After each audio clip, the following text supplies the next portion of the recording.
Hey everyone, good morning, welcome to my channel. আমি মুন, আর আশা করব তোমরা সবাই ভালো আছো, সুস্থ আছো। আমিও ভালোই আছি। আজকে হচ্ছে 2nd অফ জুলাই, আর এখন বাজে 9:25। ব্রেকফাস্ট নিয়ে বসে পড়েছি আর আমার ব্লগটাকে এখন থেকে স্টার্ট করলাম। এত অন্ধকার হয়ে আছে না, কি বলবো, যে আর মানে ইচ্ছেই করছে না কোনো কাজ করতে, জানো। আজকে ইটিং শোটাও করব না, কেননা কালকের সেই খিচুড়ি আছে আর একটা বেগুন ভাজা করেছি। এইটা নিয়ে কি বসবো বলো? একই খাবার, কালকেও খেয়েছি, আজকেও খাবো, শুধু ডিম ভাজার জায়গায় বেগুন ভাজা, এই হচ্ছে তফাৎ। তাই জন্য আজকে ইটিং শোটা বাদ। আর ভ্লগও যে আমি স্টার্ট করব, কি দেখাবো, কারণ আমার তো কোনো কাজ নেই আজকে। আমি তো আর রান্না করছি না আমার জন্যে, শুধু একটা বেগুন ভাজা করে নিয়েছি আর ম্যাগির মাংসটা হচ্ছে। আজকে আমার ইচ্ছে আছে, যদিও আকাশটা খুব চাপ হয়ে আছে, কিন্তু আমার মনে হয় না এক্ষুনি বৃষ্টি নামবে বলে। তো আমার খুব ইচ্ছে আছে আজকে আমি চট করে একবার বিবনীতে যাব, বিবনীতে ঘুরে আসবো। আর টুকটাক একটুখানি ওই সিঙ্গাড়া কেনার ইচ্ছে আছে। বেরোইও তো না আজকাল, আর খাওয়াও হয় না কিছু না, আর ফালতু জোম্যাটো দিয়ে আনানোই যায় সিঙ্গাড়া, কিন্তু এক্সট্রা অনেক দাম নেয়, কোনো মানেই হয় না, তাই না? আর তো ওই বেরোচ্ছি যখন, দেখবো একবার যদি পাই। তো এই আর কি, বিবনীটাই হচ্ছে আমার মেন টার্গেট। ইচ্ছে আছে আজকে। আমি ইভেন আমার ব্যাগও রেডি করে রেখে দিয়েছি। 11টার সময়, ঠিক 11টায় বাড়ি থেকে বেরোবো। আর একদম মানে চট করে যাব, যেরকম আগের বার গেছিলাম, রিক্সা করে কাজ করব, নিয়ে রিক্সা করে আবার বাড়ি চলে আসবো। এটাই প্ল্যান আছে। কেননা এরকম করে না হচ্ছে না, জানো। কালকেই প্ল্যান ছিল, কালকে বেশ একটু রোদ্দুরও ছিল, কিন্তু কালকে আমার মেয়ের জন্মদিন ছিল তো ম্যাগিটার, যে কারণে ওকে একা রেখে কালকে যাইনি। বাট এরকম করে তো আর হয় না, আজকে তো অন্তত মানে না গেলেই নয়, জানো তো।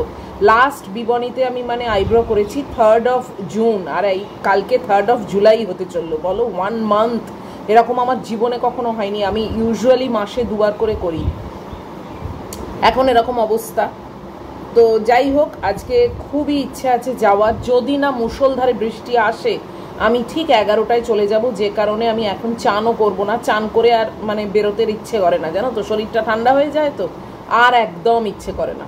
তো ওই জন্য চানটা করবো না, এসে চান করব, তারপর ম্যাগিকে খাওয়াবো। এবং আজকেও ম্যাগিকে আমি ভাত দিইনি, কেননা আমার জন্য তো ভাত হচ্ছে না।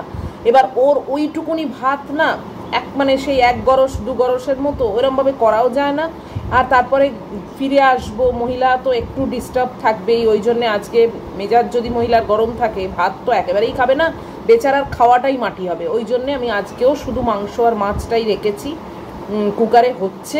আর আমি আজকে একবার মানে খুবই চান্স নিচ্ছি ঘুরে আসার। বেশিক্ষণের তো ব্যাপার না, বলো। আগের বারে তো দেখলাম মানে 30 মিনিটসেও নয়, তারই মধ্যে আমি ঘুরে চলে এসেছি। তো সেরকমই আজকে ইচ্ছে আছে। উইকডে তো বিবনীটাও খালি থাকে, আর ঠিক 11টার সময় যদি বেরোই না, তাহলে একেবারেই খালি থাকে। এত সকালে উইকডেতে কে আর ছুটে আসবে বিবনীতে, বলো, আমার মতো মানুষ ছাড়া। তো আমার ব্রেকফাস্ট দেখে নিয়েছো, সেও ওই একই। আজকে ব্রেডওয়ালা এসে আমাকে একটা চিপসের প্যাকেট গছিয়ে দিয়ে গেল বলবো না, এটা বলাটা খুবই ভুল।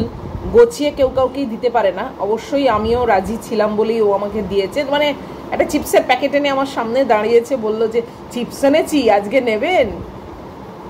আমার মতো মানুষ, বলো। চিপস থেকে আমি এত দিন দূরে ছিলাম, অনেক দিন দূরে ছিলাম, মানে মা যাওয়ার পর থেকে আমি আর চিপস খাইনি।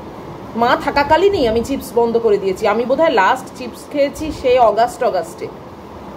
তো অলমোস্ট ইয়ার হতে চললো আমি চিপস খাইনি। সেই ইয়ার মানে হতো, তার আগে ইনি ভেঙে দিলেন আমার। তো কি করব, কিনলাম। আর একটা আলু ভাজার প্যাকেট কিনলাম। এই খিচুড়ি টিচুড়ি বা টুকটাক কিছু দিয়ে না, মুড়ি টুড়ি দিয়ে একটু আলু ভাজা খেতে বেশ ভালোই লাগে, ঝুরি আলু ভাজার প্যাকেট যেটা, তো সেইও কিনলাম। আর অন্য টাইপের একটা কি বিস্কুট এনেছে, আমি বললাম ওই যে গোল গোল বিস্কুট, যেটা আমি রোজ চা দিয়ে খাই, খাস্তা, ওটা বেশ ভালো খেতে, জানো। ওটাই বললাম যে ওটা আনেননি, বলে না ওটা কালকে আন। বললাম তাহলে কালকে আসবেন, ওইটা নিয়ে আসবেন, আর আমার একটা গোটা পাউরুটি নিয়ে আসবেন। গোটা পাউরুটিটা কি ভালো লাগে না, কি সফট। তোমরাও দেখলাম 1জন 2জন লিখেছো, তোমাদেরও ভীষণ ভালো লাগে, ভীষণ সফট। আর এমনি পাউরুটি থেকে এই পাউরুটির না একটা অন্য স্বাদ, জানো তো। জানি না, মানে দেখো, মানে প্রসেস তো একই নিশ্চয়ই, জাস্ট শেপটা আলাদা। ওগুলো স্লাইস করে কাটা আর এটা স্লাইস করে কাটা না, কিন্তু তাও কোথাও না এটা জাস্ট খেতে অসাম লাগে। আমার তো মানে জানি না, এটাতে মানে একটা এক্সট্রা স্বাদ আছে। এসব মেন্টাল ব্যাপার জানো তো, কিন্তু তাও বলেছি কালকে নিয়ে আসবেন, আজকেও এনেছিল, বলে 3টে না 2টো কি বললো এনেছি, সব বিক্রি হয়ে গেছে। আজকে একটা ভালো গল্প শেয়ার করব তোমাদের সঙ্গে, আর এই যে গল্প গুজব টুকিটাকি কথাবার্তা এই দিয়েই আজকে ব্লগটাকে সাজাবো ভাবছি। প্রত্যেক দিনই তো কিছু না কিছু দেখাই, আর রোজ কি আর কাজ করব বলো, একা একা মানুষ, আর রান্নাটা না থাকলে আরোই আমার কোনো কাজ থাকে না। আজকে ল্যাংড়া আমটা নিয়েছি জানো, এই দেখো, দেখলাম ল্যাংড়া আমটা একটু কালো কালো টাইপের হয়ে যাচ্ছে, খাওয়া হচ্ছে না তো, হিমসাগরগুলোই কেবল খাই।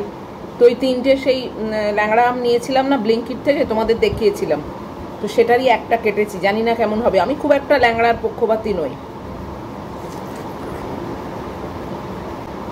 আমার মা ল্যাংড়া ভীষণ ভালোবাসতো, আমার আবার হিমসাগর ল্যাংড়ায় না কিরকম একটা রোঁয়া টাইপের হয় না, আমার একদম ভাল লাগে না। দেখি তো ল্যাংড়া আমটা কেমন।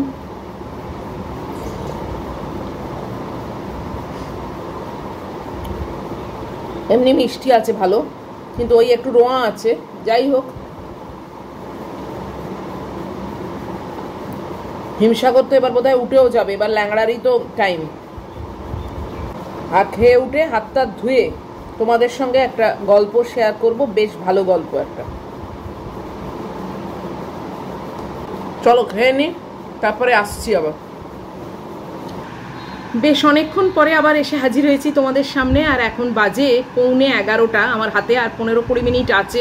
ভাবলাম যে তোমাদের সঙ্গে গল্পটা শেয়ার করে দিই। এটা গল্প না, এটা একটা বাস্তব কাহিনী আবারও, এবং মানুষের একটা প্রকৃত পরিচয় কিভাবে পাওয়া যায় সেটার উপরেই এই বেস করে এই গল্পটা। আর অল্প অল্প বৃষ্টি পড়ছিল, তাই আমি ভাবলাম যে কেটে যাক ওটা, আমি ততক্ষণে তোমাদের সঙ্গে গল্পটা শেয়ার করে নিই। আর আমি একদম রেডি হয়ে গেছি। ম্যাগি বুঝতে পেরেছে যে আমি বেরোবো জানো, যাই হোক ও কিন্তু খেয়ে নিয়েছে, এটা আমার একটা মানে নিশ্চিন্ত যে পেটটা খালি নেই। তো যাই হোক চলো চটপট গল্পটা শেয়ার করে আমি ঘুরে আসব। বিয়ের আগে ছিলেন সুধা কুলকার্নি। সেই সুধা যখন ইঞ্জিনিয়ারিং পড়তে চাইলেন, বাড়ির সবাই বলেছিলেন আমাদের কমিউনিটিতে কিন্তু ছেলে পাওয়া যাবে না, তোমার বিয়ে হবে কি করে। প্রসঙ্গত সুধা দেবীর বাবা ডাক্তার ছিলেন, নামী সার্জেন, কিন্তু তবুও তিনি ইঞ্জিনিয়ারিং লাইনটাই বেছে নেন। ক্লাসে 599টা ছেলে আর একটি মাত্র মেয়ে। সেই আমলে মেয়েরা তেমন কেউ ইঞ্জিনিয়ারিং পড়তে যেত না। সুধা জোর করে ভর্তি হয়েছিলেন কর্ণাটকের হুবলির ইঞ্জিনিয়ারিং কলেজে। তিনি সে শহরের প্রথম ছাত্রী। কলেজের প্রিন্সিপাল সুধাকে ডেকে বলেছিলেন 3টি শর্ত কিন্তু তোমাকে মানতে হবে। প্রথম, রোজ শাড়ি পরে আসতে হবে। দ্বিতীয়, কলেজ ক্যান্টিনে ছেলেদের ভিড়, ওদিকে কিন্তু তোমার যাওয়া চলবে না।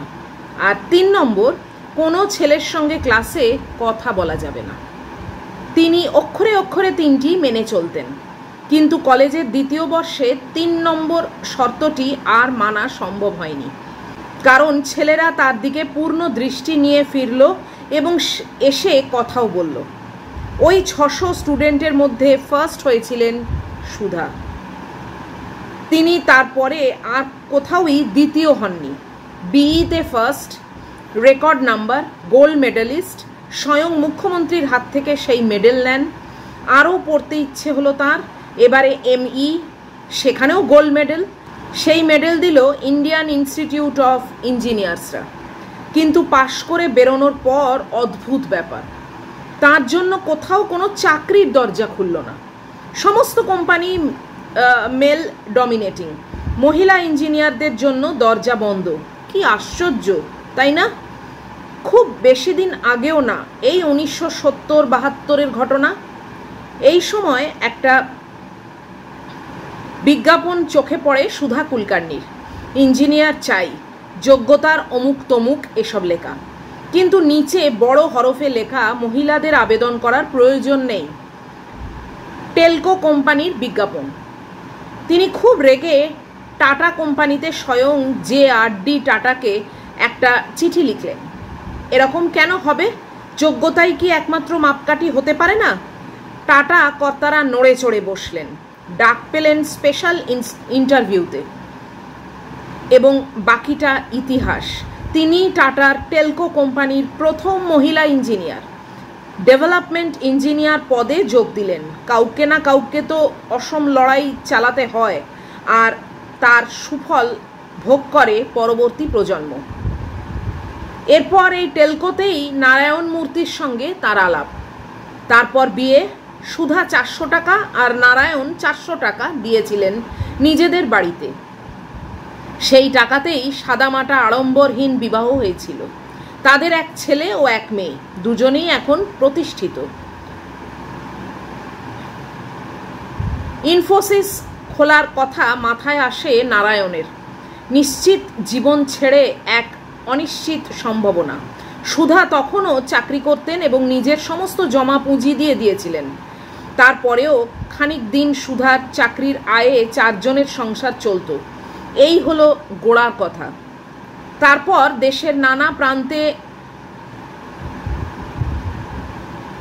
70,000 লাইব্রেরি, 10,000 টয়লেট, 2,600 গৃহহীনকে গৃহ, দেশের খরা বন্যা সবেতে নীরবে কাজ করে চলে ইনফোসিস।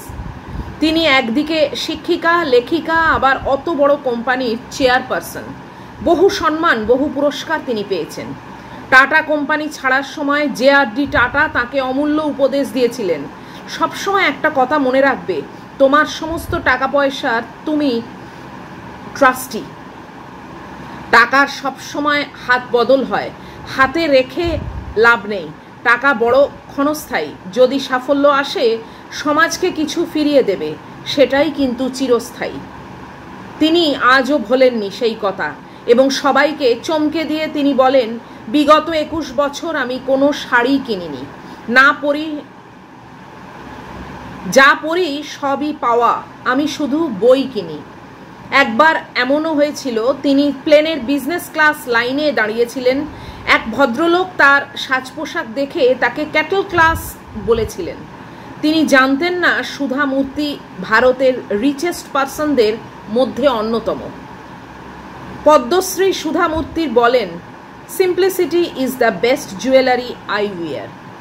দারুণ না? আমার ভীষণ ভালো লাগলো, জানো তো, যে সত্যি মানে মেকআপ করে বা ভালো জামা কাপড় পরে বা একটা ওপর থেকে আবরণ ফেলে রেখে বেঁচে থেকে কী লাভ? যার ভেতরে সত্যি প্রকৃত কিছু আছে, তার কিন্তু এইসবগুলোর সাহায্য নেওয়ার কোনো দরকারই পড়ে না। আমার তো সেটা ভীষণই ভালো লাগে। আর একটা কথা আছে জানো তো, অল্পবিদ্যে ভয়ঙ্করী। যাদের মধ্যে দেখবে খুব কম কিছু আছে, তারাই কিন্তু সেটাকে উজাড় করে বলে, বারবার সেটাকে রিপিট করে, বা সবার সামনে সেটাকে পোর্ট্রে করার চেষ্টা করে। কিন্তু যাদের মধ্যে কিছু জিনিস আছে, অমূল্য জিনিস, তারা কিন্তু কখনো সেটাকে জাহির করে সবার কাছে প্রকাশ করে না, প্রকাশ করার প্রয়োজনও পড়ে না। তাকে দেখে হয়তো কেউ বুঝতে পারবে না, তাকে যেরকম বিজনেস ক্লাসের লাইনে দাঁড়িয়ে সুধা মূর্তিকে একজন বলেছিল ক্যাটল ক্লাস, কেননা তার সাজ পোশাকে সেরকম চেকনাই ছিল না। সাজ পোশাকটাই আসলে মানুষের কাছে বড় জিনিস। তোমার আসল পরিচয় কি সেটা জানার আগেই মানুষ কিন্তু বইয়ের মলাটটা দেখেই একটা আঁচ করে নেয় যে এ কি টাইপের।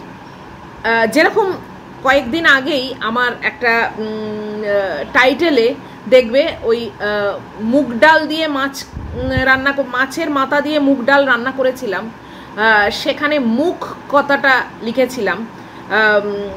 একজন লিখেছিল যে তোমার বাংলায় প্রচুর ভুল আছে, তুমি ভীষণ ভুলভাল কথা বলো।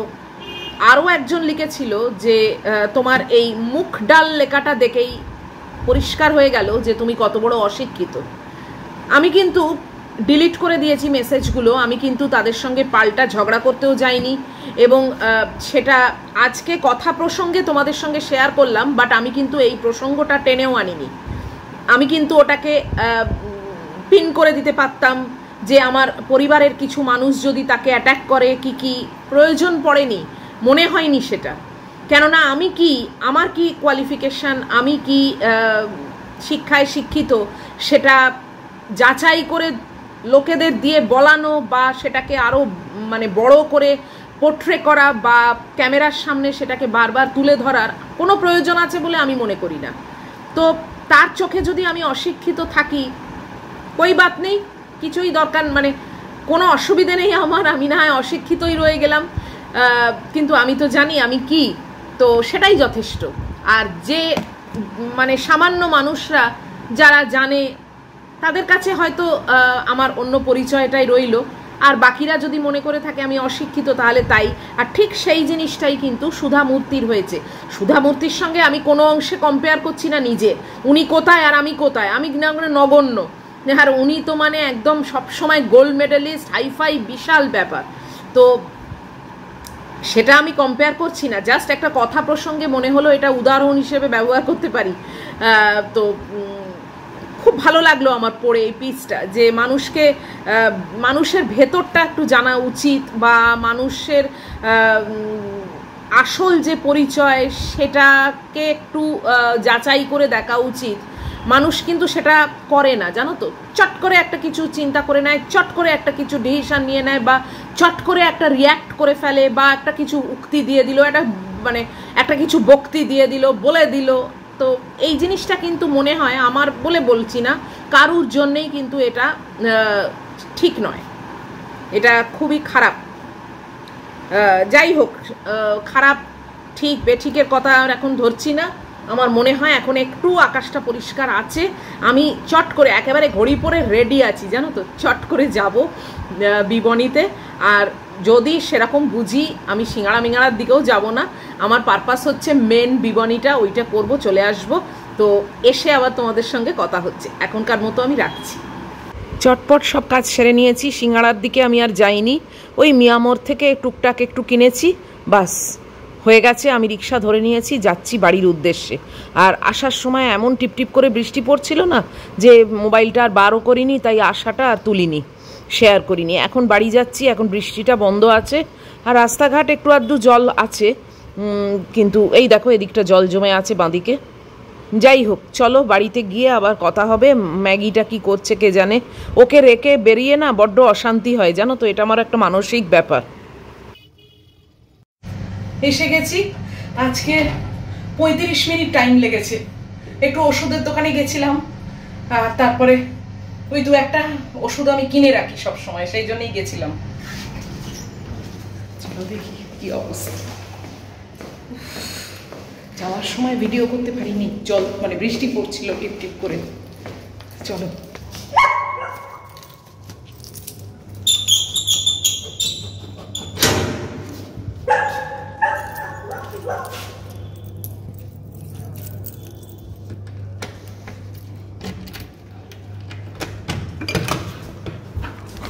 এলি এলি বলি, মাম্মা মেছে গেছে তো বাবু, দাঁড়াও।